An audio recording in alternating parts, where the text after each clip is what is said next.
This is part two of my microdosing journey. Um, I'm going to go into a little more detail about what I learned on my very first trip on psilocybin mushrooms. Some people call it a trip.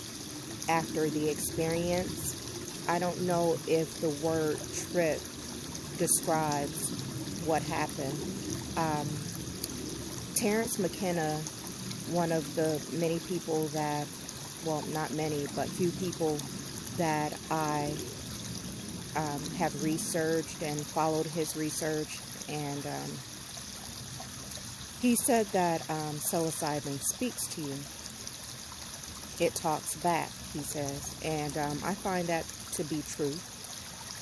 During the experience that I had on 2.5, it was between 2.5 to 3 grams of dried psilocybin mushrooms. Another lesson that I learned on that trip, outside of learning or understanding that I need to face some hard truths about my marriage, it also showed me that I need to pay more attention to how my body is trying to communicate with me, which is surprising because I've never thought of my body communicating with me. And what I heard, or the voice, it said, you're not listening to your body, was the verbatim thought. You're not listening to your body. And now that I think about it, I kind of understand the pieces. If you go back to my part one of my video, I said that I saw like black goo or substance bubbling out of the left side of my abdomen. It makes sense now that I think about it. You know, that reaction or that thing that I was seeing is my body telling me that there's something wrong and I'm not listening. And I kind of understand now, being that your gut is like a second brain. It makes sense now. That's why, you hear the saying of always trust your gut instinct. That's where that comes from. And now that I think about it, I kind of understand. What I did take away from that trip, as far as me listening to my body, I didn't have the desire. I can't say that these thoughts are my own, or these desires are my own. All I can tell you is that I am like a cake and pastries, cookies, ice cream, anything sweet. I have a serious sweet tooth. Since that trip, I am cutting back. I cut back the use of sugar. It's no longer a part of my diet, sugar and salt. It's no longer, they're no longer a part of my diet the way that they used to be prior to the trip or the experience. I was like, I'm not a big person. At my biggest weight, I've only weighed 160 pounds. I'm 5'3", but that's a lot of weight for a person that's 5'3". Since my experience, I've lost some weight. I'm now 148 pounds without even trying. I just and I noticed that after that, things that I eat, when I have one cheat day that I will eat like regular, or I'll go out and grab something. I normally meal prep and prepare my meals since that trip, because I'm watching my sodium intake and also, sugar and sodium. The only way you can do that is preparing your own meals. So, but on the one day a week that I do go out and I grab a meal or whatever, when I try to eat it, I can't complete a meal. Some of my favorite things I can't really eat the way that I normally used to eat. So I can understand how I'm losing the weight, but it surprised me how quickly I'm losing the weight. So that was another thing that I took away from my experience, that I'm not listening to my body. I've changed up some of my eating habits, the way that, I was eating. Um, like I said, I am building my courage up to try a heroic dose. I don't know what to expect because, like I said in part one,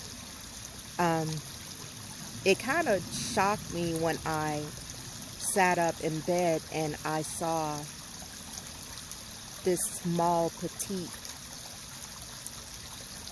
native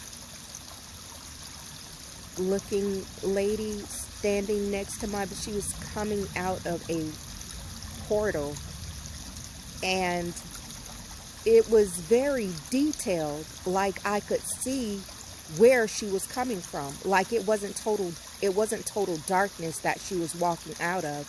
She was walking out of what looked like a garden or a jungle or rainforest or something to that effect. It was very detailed, and it was like trying to shake it off, but you can't shake it off. It was so surreal. I've never experienced anything like it. So with that being said, I'm kind of, like I said, I'm building up the courage to actually take a heroic dose. I really hope that it gives me the results that I'm looking for, because my intention is that it rewires my brain in such a way that I can completely eradicate my depression. If not eradicate it completely, at least long term. I've heard stories that after psilocybin, there are people report that it cleared their clinical depression, or it gave them relief for a very long time. So that's my intention. That is what I'm hoping for. That is what I'm praying for. So I will report back after I've